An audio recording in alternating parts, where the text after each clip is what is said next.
18వ తారీఖు నుంచి ఏదైతే నామినేషన్స్ ప్రక్రియ ఉందో రిటర్నింగ్ ఆఫీసర్స్ 18వ తారీఖు ఉదయం వాళ్ళు ఒక నోటిఫికేషన్ విడుదల చేస్తారు. అందులో రిటర్నింగ్ ఆఫీసర్ ఎక్కడ నామినేషన్స్ రిసీవ్ చేసుకుంటారు అనేది మెన్షన్ చేయడం జరుగుతుంది. పార్లమెంటుకి సంబంధించి కలెక్టర్ చేంబర్లో కలెక్టరేట్లో నామినేషన్స్ స్వీకరించబడతాయి. రాజమండ్రి రూరల్ కాన్స్టిట్యున్సీకి సంబంధించి కలెక్టరేట్లో జాయింట్ కలెక్టర్ చేంబర్లో నామినేషన్స్ స్వీకరిస్తారు. రాజమండ్రి సిటీ కాన్స్టిట్యున్సీకి సంబంధించి మున్సిపల్ కమిషనర్ ఆఫీస్లో ఆర్ఓ చేంబర్లో నామినేషన్స్ స్వీకరించడం జరుగుతుంది. రాజానగరం నియోజకవర్గంలో ఎంపీడీఓ ఆఫీస్లో మనకి నామినేషన్స్ స్వీకరించడం జరుగుతుంది. అనపర్తి నియోజకవర్గంలో ఎంపీడీఓ ఆఫీస్లో నామినేషన్ స్వీకరించడం జరుగుతుంది. అదేవిధంగా నిడదవోల్లో గ్రామ కచేరీ ఆఫీస్లో నామినేషన్స్ స్వీకరిస్తారు. గోపాలపురం నియోజకవర్గంలో తహసీల్దార్ ఆఫీస్లో నామినేషన్స్ స్వీకరించడం జరుగుతుంది. కొవ్వూరులో సబ్ కలెక్టర్ ఆఫీస్లో ఆర్ఓస్ చేంబర్లో నామినేషన్స్ స్వీకరించడం జరుగుతుంది. సో ఈ నామినేషన్స్ ప్రక్రియ అనేది కంప్లీట్గా అక్కడ ఈ డెసిగ్నేటెడ్ చేంబర్స్లో పూర్తి చేయడం జరుగుతుంది. ఇంకా మనకి ఎలక్షన్ కమిషన్ ఆఫ్ ఇండియా పారదర్శకత తీసుకొని రావడానికి సి-విజిల్ ఇంప్లిమెంటేషన్ అనేది కూడా చేశాము. సి-విజిల్కి సంబంధించి మనకి సి-విజిల్ ఏదైనా కంప్లైంట్ వస్తే 100 మినిట్స్లో మనం సాల్వ్ చేయాల్సి ఉంటుంది. దీనికి సంబంధించి జిల్లాలో ఇప్పటి వరకు 481 సి-విజిల్ కేసెస్ నమోదయ్యాయి. వీటన్నిటిని కూడా మనం యావరేజ్ టైము 32 మినిట్స్లో వీటన్నిటిని కూడా సాల్వ్ చేయడం జరిగింది. అయితే మనకి కంప్లైంట్స్ ఏవైతే ఒక టోల్ ఫ్రీ నెంబర్ పెట్టాము, అదేవిధంగా 1950 కొన్ని కంప్లైంట్స్ రావడం జరుగుతూ ఉంది. ఎన్జిఎస్పి పోర్టల్లో కంప్లైంట్స్ వస్తున్నాయి, సి-విజిల్లో కంప్లైంట్స్ వస్తున్నాయి. కొంతమంది డైరెక్ట్గా కలెక్టర్కి కానీ రిటర్నింగ్ ఆఫీసర్కి కానీ కంప్లైంట్స్ ఇవ్వడం జరుగుతూ ఉంది. కొంతమంది సిఇఓ ఆఫీస్లో కంప్లైంట్స్ ఇవ్వడం జరుగుతుంది. సో ఏ కంప్లైంట్స్ వచ్చినా కూడా ఇమ్మీడియట్గా 24 అవర్స్లో వాటి మీద ఎంక్వైరీ చేసి ఆ రిపోర్ట్స్ కూడా రెడీ చేసుకొని, ఒకవేళ నిజంగానే వాళ్ళు పెట్టిన కంప్లైంట్ కరెక్ట్ అనుకుంటే వాళ్ళ మీద చర్యలు కూడా అన్నీ తీసుకోవడం జరుగుతూ ఉంది.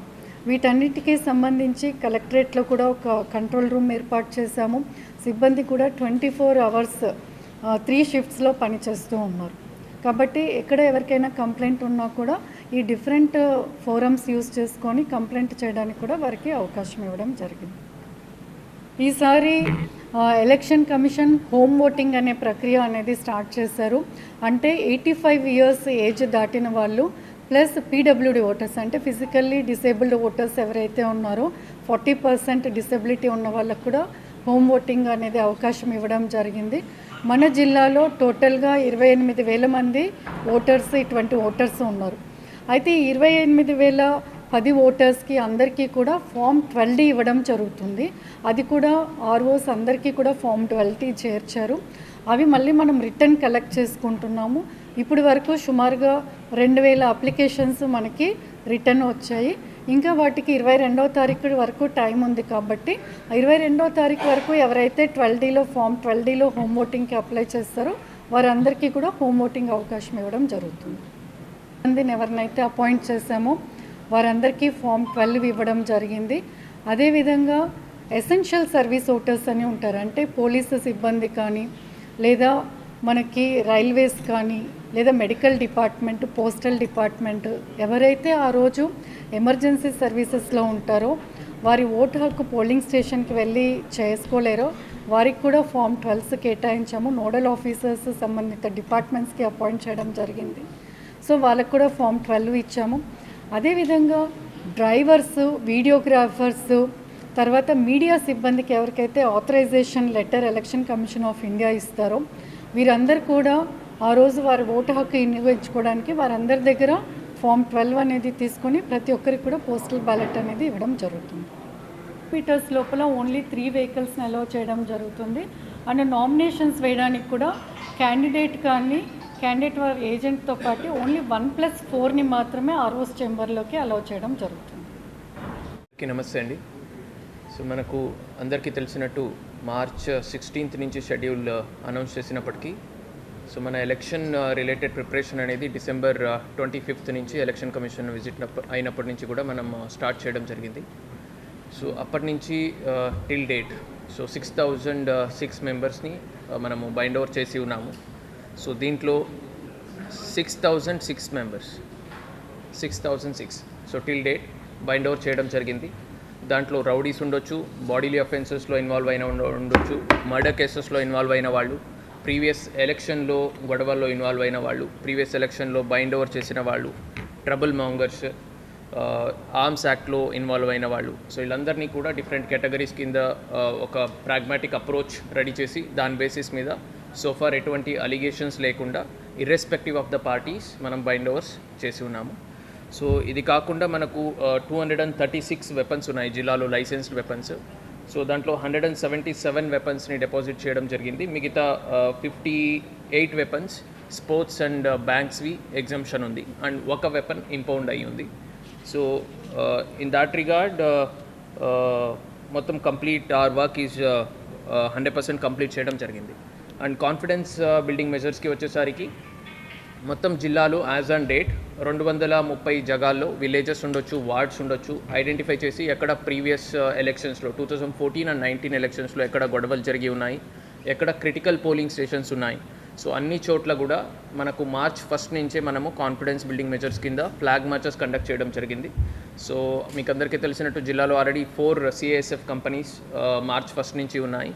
So in addition to that will be getting another 4 more companies by May 1. So ఈ ఫ్లాగ్ మార్చెస్ కంటిన్యూ అవుతున్నాయి and it will continue further. So అది కాకుండా పోలీస్ స్టేషన్ పరిధిలో ఉన్న క్రిటికల్ విలేజెస్ ఎక్కడెక్కడ ఉన్నాయి అక్కడ concerned SHOs, concerned CIs and SDPOs వాళ్ళు విజిట్ చేసి ఈవినింగ్ పూటల పీస్ కమిటీ మీటింగ్స్ కండక్ట్ చేస్తూ ఉన్నారు. సో దట్ అక్కడ further law and order issues ఏమీ రాకుండా అండ్ అక్కడ ఉన్న ఓటర్స్ ఎవరున్నారు వాళ్ళు ధైర్యంగా ముందుకు వచ్చి ఓట్ చేయడానికి ఫెసిలిటేట్ చేసేటట్టు. సో ఇంకా సీజర్స్కి వచ్చేసరికి మనకు 16 check post as on date ఫంక్షనింగ్లో ఉన్నాయి. సో టిల్ లాస్ట్ 2 months నుంచి మనము 8 చెక్ పోస్ట్ రన్ చేసి ఉన్నాము. గత ఒక వారం నుంచి మళ్ళీ 8 అడిషనల్గా చెక్ పోస్ట్ కూడా క్రియేట్ చేయడం జరిగింది. సో మనము December 25 నుంచి చూసినట్టయితే సోఫార్ 5.41 crore వర్త్ సీజర్స్ చేయడం జరిగింది. దాంట్లో 1.22 crores cash and 2.75 crores worth liquor seizure చేయడం జరిగింది. And 29 lakhs worth drug seizure చేయడం జరిగింది. And 1.10 crore worth precious metal seizure చేయడం జరిగింది. అండ్ ఫ్రీబీస్ వర్త్ 5,71,000 సీజర్ చేయడం జరిగింది so far. And critical polling stations already collector madam చెప్పినట్టు 367 క్రిటికల్ పోలింగ్ స్టేషన్స్ని మనము ఐడెంటిఫై చేసి ఉన్నాము. So in addition to web casting ఈ అన్ని చోట్ల కూడా ఐదర్ CAPFs కానీ, సెంట్రల్ ఆర్మ్డ్ పోలీస్ ఫోర్సెస్ కానీ, లేదంటే other states armed police forces కానీ వాళ్ళని డిప్లాయ్ చేయడం జరుగుతుంది. సో ఓవరాల్గా వీఆర్ గేర్డ్ అప్ అండ్ ఎటువంటి ఇన్సిడెంట్ లేకుండా violence free and fair elections conduct చేయడానికి వీఆర్ రెడీ. Thank you.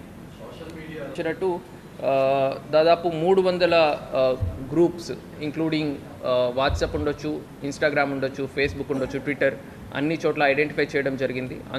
మీకు అందరికీ తెలిసే ఉంటుంది, ఆల్రెడీ కొన్ని పేపర్స్లో ఆర్టికల్స్ కూడా రావడం జరిగింది. గ్రూప్ అడ్మిన్స్ ఎవరున్నారు వాళ్ళకి కూడా నోటీసెస్ సర్వ్ చేయడం జరిగింది. ఎవరైనా ప్రొవోకేటివ్ మెసేజెస్ కానీ, ఫేక్ న్యూసెస్ కానీ ప్రొపగేట్ చేసినట్టయితే ఆ కన్సర్న్డ్ అడ్మిన్ని ఆయన మీద బాధ్యత ఫిక్స్ చేయడం జరుగుతుంది. And at the same time మన తరపు నుంచి కూడా మనం క్లోజ్ మానిటరింగ్ చేస్తున్నాము. ఎక్కడ అలాంటి ఫేక్ న్యూస్ కానీ ప్రొవోకేటివ్ ఇదేదైనా ఉన్నట్టయితే దాన్ని ఇమీడియట్గా కేసు రిజిస్టర్ చేసి ఆ కంటెంట్ని టేక్ డౌన్ చేయడం జరుగుతుంది. అంటే ఇప్పుడు 2 గ్రూప్స్ మధ్య గొడవలు జరిగేటట్టు ఒక మెసేజ్ పెట్టడం,